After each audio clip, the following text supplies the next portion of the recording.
지난주와는 사뭇 다른 시장 분위기가 이어지고 있습니다. 오늘 오후에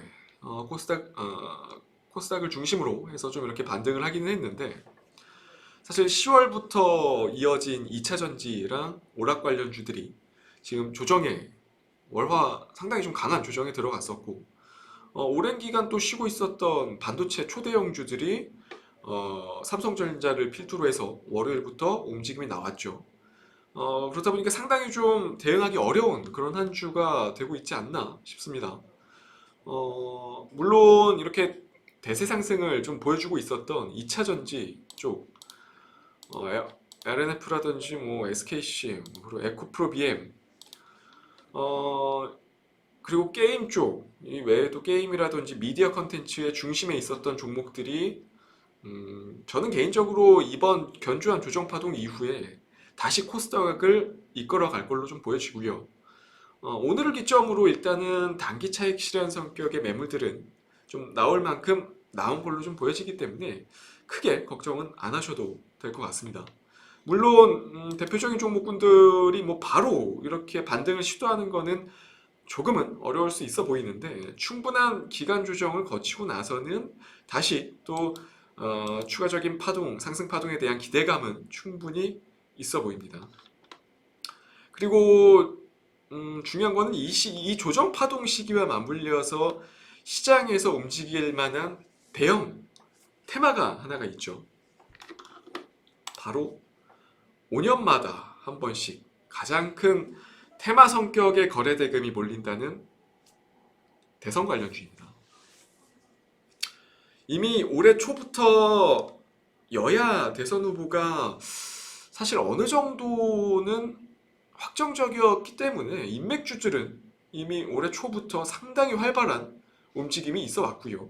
특히나 이 여당 쪽 후보는 뭐 다들 아시겠지만 올해가 아니고 암묵적으로 2020년도 2020년도 때부터 이미 시세가 있었죠. 대표적으로 뭐 에이텍이라든지 네, 2020년도 때 대시세가 있었고요. 에이텍 TN도 마찬가지고요. 도지사 임기 중에 사실 큰 변수 요인만 없다면 경선에서 무난하게 올라올 것을 대부분 다 알고 있었기 때문에 계속해서 관련주들, 그러니까 뭐 단순히 이 두 종목, 대표적인 종목만 보여드린 거고요. 이 두 종목 외에도 상당히 많은 인맥주들을 중심으로 시세가 있어 왔습니다. 네, 일단 오늘 주제는 대선 관련주고요. 사실 지금까지는 이렇게 인맥주들을 중심으로 사이클이 크게 한 바퀴 돌았죠. 하지만 더 큰 기대 수익을 바라볼 수 있으면서도 또 하단은 리스크는 또 제한적인 종목들이 많이 나오는 곳이 지금부터 소개드릴 바로 정책주입니다. 대표적으로 이명박 전 대통령 시절에는 이제는 조금 대중적인 종목이죠. 바로 삼천리자전거 같은 종목들 이때죠. 이러한 레저 관련주들이 상당히 인기가 있었고요. 그리고 박근혜 전 대통령 시절에는 아무래도 첫 여성 대통령이었다 보니까 많은 분들이 아시는 이 저출산 관련주인 아가방 컴퍼니 같은 종목들 이때 엄청난 시세가 있었고요. 물론 이렇게 어느 한쪽에 치우친 정책은 이렇게 말도 안 되는 수익률들을 단기간에 크게 안겨다 주기도 하지만 그만큼 사실 이러한 대표적인 성향을 띠는 종목들을 선택하기는 분명히 쉽지는 않습니다. 그래서 제가 말씀드리고 싶은 거는 사실 대선 정책주들은 그동안 정치 철학에 비춰진 개인 성향의 이러한 종목군들보다는 매년 이렇게 공통분모의 공약들을 이렇게 좀 나누어서 접근하는 게 저는 개인적으로 정신건강에 더 이롭다고 좀 말씀을 드리고 싶고요. 물론 이러한 종목들, 대표적인 종목들 잡으면 정말 베스트긴 하지만 확률적으로 많이 떨어질 수밖에 없습니다. 그렇다 보니까 조금은 공통분모의 공약들이 담겨져 있는 그런 종목들을 나눠서 매수하는 게 오히려 조금 더 확률적으로 맞는 투자가 되지 않을까 싶습니다. 그런 게 뭐가 있을까요? 대표적으로는 이제 일자리 공약들, 그리고 각종 복지 공약, 뭐 또는 이렇게 지방 균형 발전 공약 같은 것들이 있겠죠. 그리고 또 약간 교집합군 정도로 속하는 이 특정 산업군 지원에 대한 공약들이 또 있을 거고요. 뭐 예를 들어서 올해 같은 경우 내년 대선 같은 경우는 수소, 이미 국가 발전 산업에 속해 있는 수소라든지 메타버스 분야들이 있을 거고요. 이 외에도 상당히 여러 면들이 있을 겁니다. 자, 그럼 지금 현 시점에서 중요한 매매 포인트는 선거법을 토대로 이렇게 보시면 아시겠지만 일정들을 본격적인 두 후보의 토론 일정은 2월 중순은 되어야 시작이 되기 때문에 정책주에 대한 마지막 큰 파동은 2월이나 되어야 나올 거고요. 이제 지금 여권, 야권 모두 지금 두 후보의 캠프단 구성이 좀 어느 정도 윤곽이 드러났기 때문에 지난주부터 이미 두 후보의 언급들이 바로바로 종목들에 반영이 되고 있는 상황입니다. 예를 들어서 어제 시세가 있었던 옴니 시스템, 여권 쪽 정책 공약 쪽이었고요. 그리고 야권 쪽의 전통적인 지금 정책주로 뽑히고 있는 웹스 같은 종목들은 이미 윤석열 후보가 경선에서 승리를 하면서 바로 시세가 좀 1차적으로 나왔었던 그런 상황입니다.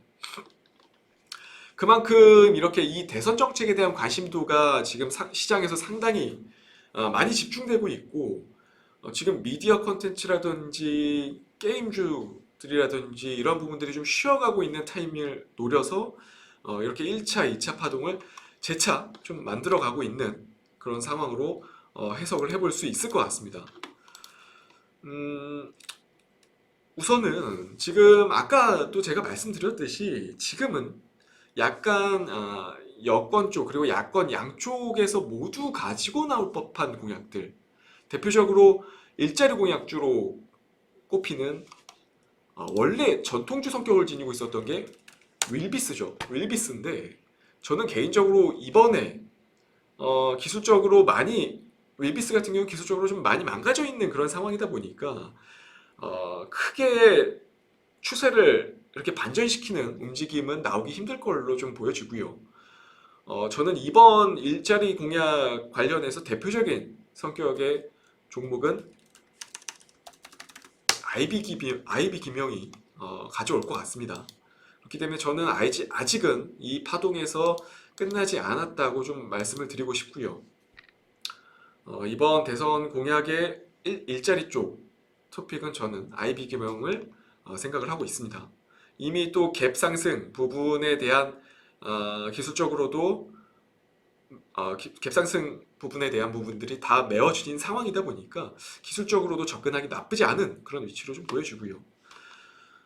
그리고 일자리를 제외한 특정 산업군, 제 생각에는 여권, 야권 양쪽 모두 들고 나올 만한 카드는 바로 에너지 쪽입니다.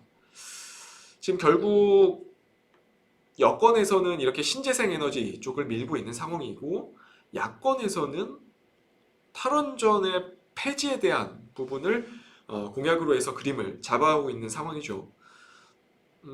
결국 큰 틀에서 이렇게 미래 에너지 분야에 대한 화두는 던져져 있는 상황이기 때문에 개인적으로는 가장 많이 언급될 쪽은 이쪽이 좀 유망할 걸로 보여지고요. 탄소 중립 시대에 또 진입해 있는 상황이다 보니까 결국 이 분야에 대해서는 치열한 공방이 이어질 걸로 좀 생각을 합니다. 그래서 저는 이번에 두 종목을 좀 주의 깊게 보고 있습니다. 바로 태양광 쪽에서는 윌링스를 보고 있고요. 기술적으로도 나쁘지 않고요. 재료 또한 나쁘지 않습니다. 그리고 원전 쪽에서는 이미 핵심 부품을 이미 대기업과 한전에 좀 납품을 하고 있는 BMT 괜찮게 보고 있습니다.